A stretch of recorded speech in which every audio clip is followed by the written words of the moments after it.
Hey guys, Neomis here. So for today's video, I'm going to be talking about my review on Arsenal's final home game of the season. Stay tuned.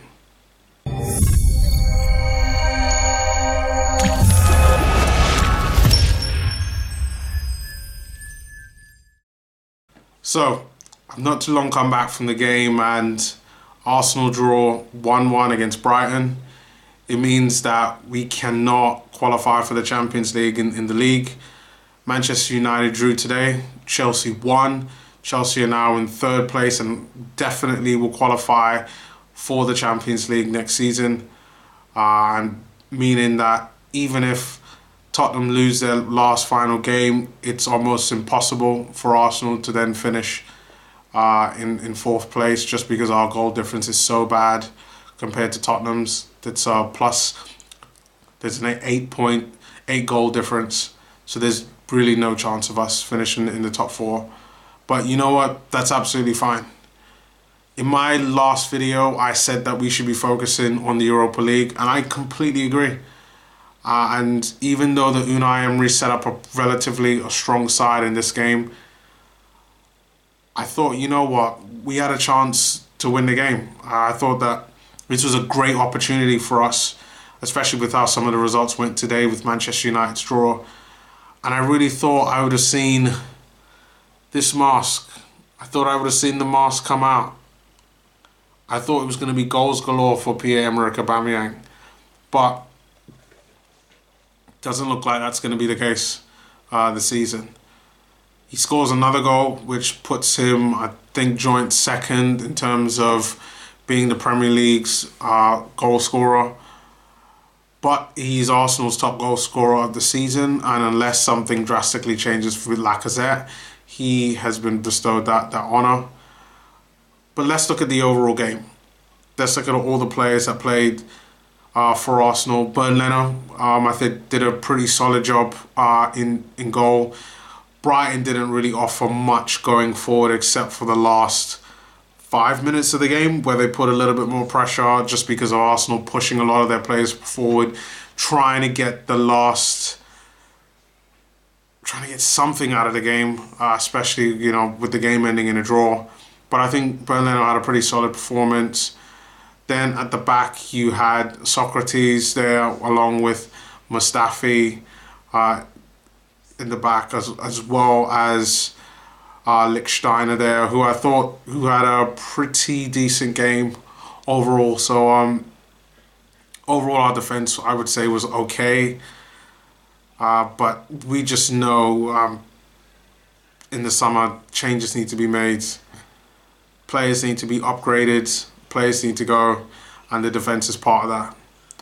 In midfield we had a combination of Granit Xhaka in our midfield along with Lucas Torreira. I thought Torreira did a pretty decent job trying to retain the ball, trying to hold possession and create chances. A lot of times he kept getting swarm.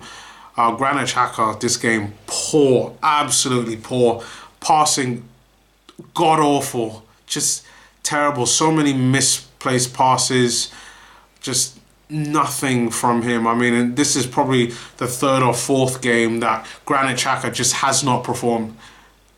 And this is where I'm not saying sell the guy, but we need to be having another option for Arsenal to be able to provide something more, something else, because Granit Xhaka cannot be the only option for Arsenal. Then you had in this game, you had Mkhitaryan there on the wings, along with Mesut Ozil on the other wing as well. And I thought that both of them overall did okay, but again, nothing really creating. I mean, when you've got your best creators in Mesut Ozil and your second best supposedly in Henrikh Mkhitaryan, you're expecting something more. Mkhitaryan had one chance earlier on in the game, literally within the first couple minutes, where he hit the post, but nothing really concrete. Then up front we had both Lacazette and Aubameyang together, and I thought overall their work rate was pretty good. Obviously Aubameyang scored the goal.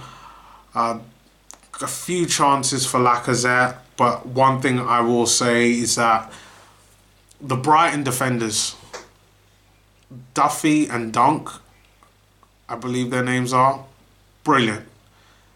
They were, I mean, the last ditch interceptions that they did, keeping goals off the line, clearing balls in the air, clearing balls with their feet. I looked at those defensive partnerships between those two players and I said, you know what, like, I would take those two in defense compared to our defense. I think the only player in our defense I would really take that's been playing recently has been Socrates. Every other player I'd either have on the bench or I'd be trying to get rid of. So overall, I do have to credit Brighton with their defense. I thought that they played very, very well, and both Dunk and Duffy were their best players by far. Far and above their best players. Brighton offered hardly anything. And if it wasn't for the dubious penalty that they got with Granit Xhaka and his fucking stupidity, again and again and again, little nudge, he gets a defender goes down, the attacker goes down, and that's it. Referee was awarded the penalty. And I just feel that watching that game there live in that stadium, the referee was looking to give a penalty. I think he thought, you know what, that was a soft penalty to give for Arsenal, and he decided if I have a chance to give a penalty for Brighton, he was going to give it. So he did. And then when you look on the other hand, our penalty with Aubameyang, which was a really good goal, and you could take a look at it now.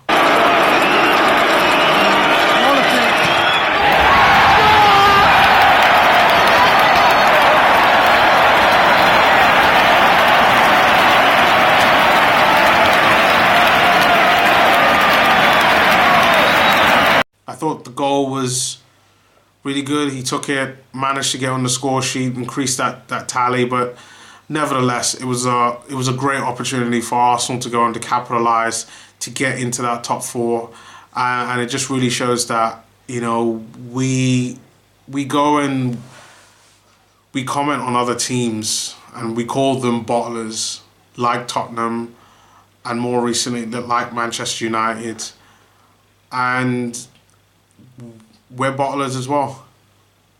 We're absolute bottlers as well. And you know what? I don't have a problem with that. And the reason why I say that is because at the beginning of the season, no one would have thought Arsenal would have been in the position that we are right now. No one would have thought that we would have been there challenging for the top four, even for third at one point. And you know what, I get it. I get why Arsenal fans are upset, including myself, just because we had an opportunity where we could have been there when we wasn't supposed to be.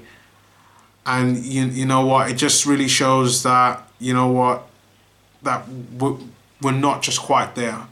I do believe, however, that, you know, if it wasn't for the fact that we did have Unai Emery, I think we would have been closer to where Wolves are in seventh. I think we would have been a comfortable sixth. So I do think that there's improvement, and I will go through that in more detail or in terms of progression in the season once the season is officially over. Petr Cech's retirement, wonderful servant for the club over these past years. I think he's been absolutely fantastic for us.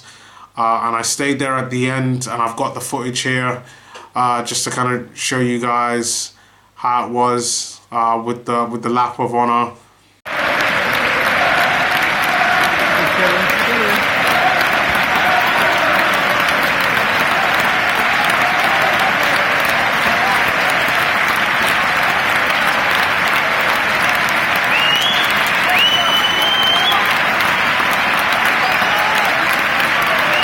Danny Welbeck officially gone from the club, so I was surprised to see that.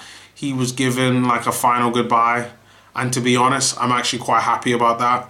I have said it time and time again, the position that Danny Welbeck plays for Arsenal is that kind of super sub coming up off the bench, the guy that's going to potentially create chances and potentially score goals. But I do think that that's a position that should be for the likes of Eddie Nketiah, John Jules, Reece Nelson, Emile Smith-Rowe, Bukayo Saka. Like, those should, like, the game time that Welbeck is getting should be for one of those to either come and break through or to spread that kind of game time out for them.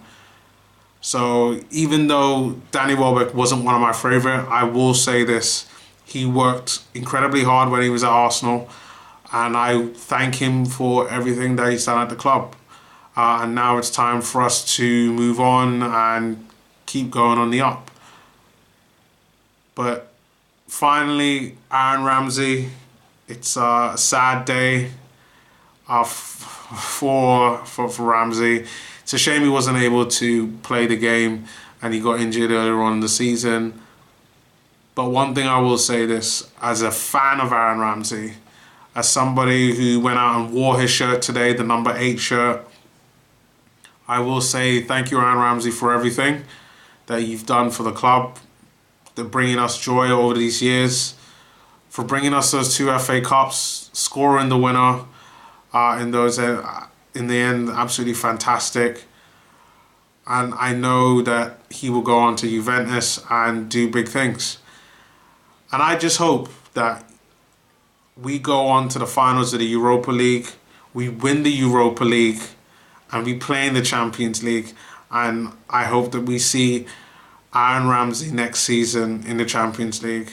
Arsenal versus Juventus is what I want. I want Arsenal to face Juventus next season in the Champions League. So I'll be looking forward to that. But guys, thank you very much for watching this video. Please leave your comments below on what you thought about the game, the good, the bad, the ugly. And yeah, subscribe, and I will see you guys next time. Peace.